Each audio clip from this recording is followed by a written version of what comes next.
चलिए आगे बढ़ते हैं और अगली खबर की ओर रुख कर लेते हैं। सिरसा जिले से गुजरने वाली घग्गर नदी में पिछले 2 दिन से जलस्तर लगातार बढ़ रहा है, जिसके चलते घग्गर क्षेत्र में किसान बाढ़ के खतरे की चिंता उनको सताने लगी है। किसानों को कि अगर बाढ़ आएगी तो उनकी फसलें जलमग्न हो जाएंगी। हर साल सिरसा जिले में बाढ़ का खतरा मंडराता है, लेकिन सरकार चाहे किसी की भी रही हो, इस ओर किसी ने ध्यान नहीं दिया। और इसे लेकर किसानों का क्या कुछ कहना है वो भी हम आपको सुनवाएंगे। लेकिन फिलहाल जो घग्गर नदी का जलस्तर बढ़ा हुआ है, उसके चलते किसान डरे हुए हैं और उनको ये डर सता रहा है कि अगर बारिश ज्यादा हुई या कहीं से पानी छोड़ा गया तो जलस्तर बढ़ेगा, जिसके चलते आसपास के जो किसानों के खेत हैं उनमें पानी भर जाएगा। आप यहीं लोकल के रहने वाले हो? जी बिल्कुल नजदीक ही घग्गर नदी के साथ ही रहते हैं। आपने कभी यहाँ पर सफाई होते देखा सर? नहीं जी, मेरी 50 साल उम्र हो गई है। मैंने आज तक एक दाबड़ा भी है जो मिट्टी का घग्गर नदी के अंदर से नहीं निकाला। ना कभी कोई महकमा आया है, सब खत्म पूरी पड़ी है, बंद हुई पड़ी है। तो ये मिट्टी निकाली जावे तो जो पानी आता है नीचे नीचे से ही अंदर अंदर होकर चला जाएगा। सरकार ने मिट्टी निकालने का कभी कोई काम नहीं किया यहाँ तक। आपने कभी प्रशासन से दरखास्त की है या जाके मिले उनसे? भाई इसकी प्रशासन से कई बार हम मिले हैं, परंतु कोई बस मिट्टियाँ गोलियां दे देते हैं, अगली बार हम निकालेंगे, पर आज तक कोई कभी आया नहीं यहाँ मिट्टी निकालने के लिए। हर साल हमारी ये जमीन पानी से बर्बाद होता है, हर साल ये धान बर्बाद होता है जी। कोई प्रशासन का इस और ध्यान नहीं है, कोई इसकी सफाई नहीं हो रही जी।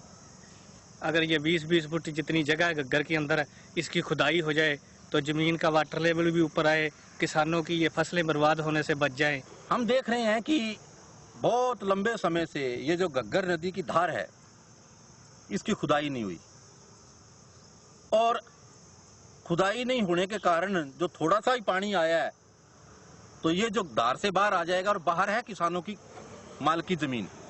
घग्गर नदी के जो बांध है वो लगभग 5-6 किले चौड़े हैं, लेकिन उसमें किसान जो है वो खेती करते हैं और धार में पानी चलता है, तो ये थोड़े दिनों में धार से बाहर पानी आ जाएगा और किसानों को नुकसान होगा।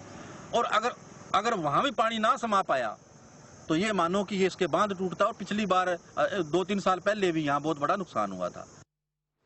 और वहीं इस पर और ज्यादा जानकारी के साथ सिरसा से संवाददाता विक्रम भाटिया हमारे साथ जुड़ गए हैं। विक्रम जी, जिस तरीके से हमने किसानों की बाइट सुनी, उनको परेशानी इस बात की है कि चिंता इस बात की है कि जलस्तर बढ़ेगा तो फसलें बर्बाद हो जाएंगी, पानी में डूब जाएंगी। फिलहाल की अगर हम बात करें तो घग्गर नदी का जलस्तर अभी कितना है और कितना कम है ये खतरे के निशान से?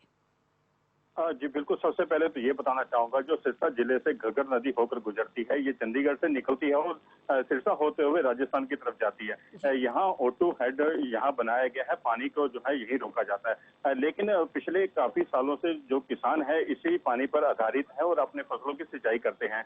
लेकिन कई बार ये घग्गर नदी उनके लिए जो है संकट भी लेकर आई है। काफी बार जो है बाढ़ से सिरसा जिले में काफी तबाही भी हुई है। अब फिलहाल जो है अभी की अगर हम बात करें तो यहाँ पर पानी अभी घटना शुरू हो गया है। कल जहाँ पर 17,000 क्यूसेक पानी नोट किया गया था, तो आज जो है 11,500 के करीब यहाँ पर नोट किया गया है। वहीं तमाम जितनी भी नहरें हैं वहाँ पर पानी छोड़ दिया गया है, ताकि दूर दराज वाले जो किसान हैं, ग्रामीण क्षेत्र के किसान हैं, उनको पानी पहुँचाया जा सके। सब किसानों की सिंचाई जो है इसी पानी पर आधारित रहती है और सैकड़ों किसान गांव के जो किसान हैं इसी जल पर जो है निर्भर रहते हैं। फिलहाल अभी जो विभाग के अधिकारी हैं उनका यही कहना है कि किसानों को चिंता करने की जरूरत नहीं है। पानी जो है पीछे से कम घट रहा है और उम्मीद की जा रही है अगर पंजाब में बरसात नहीं होती है तो जल स्तर काफी गिर जाएगा।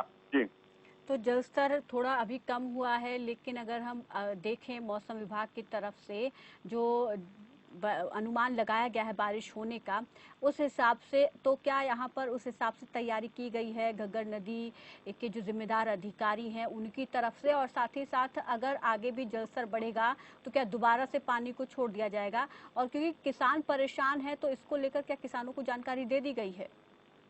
जी बिल्कुल, जो घग्गर डिवीजन के हमारे एक्शन है उनका साफ तौर पे ये कहना है कि किसी प्रकार की कोई दिक्कत नहीं आने दी जाएगी। बाकायदा किसानों के साथ मिलकर जो है वहां पर नाइट ड्यूटियां भी दी जा रही है, ताकि कोई दिक्कत वगैरह आए तो उसके ऊपर जो है काबू पाया जा सके। फिलहाल अगर हम बात करें, जो किसान है, किसान अपनी फसल की बुआई घग्गर नदी की तलहटी पर करते हैं। तलहटी के किसानों को ज्यादा दिक्कत आती है, क्योंकि जैसे ही पानी बढ़ जाता है तो तलहटी की फसलें जो फिलहाल डूब जाती अगर हैं। देखें स्थिति तो अभी चिंता की बात नहीं है। शुक्रिया विक्रम भाटिया जी हमारे साथ जुड़ने के लिए, इस तमाम जानकारी के लिए। तो फिलहाल किसानों के लिए चिंता की बात नहीं है, क्योंकि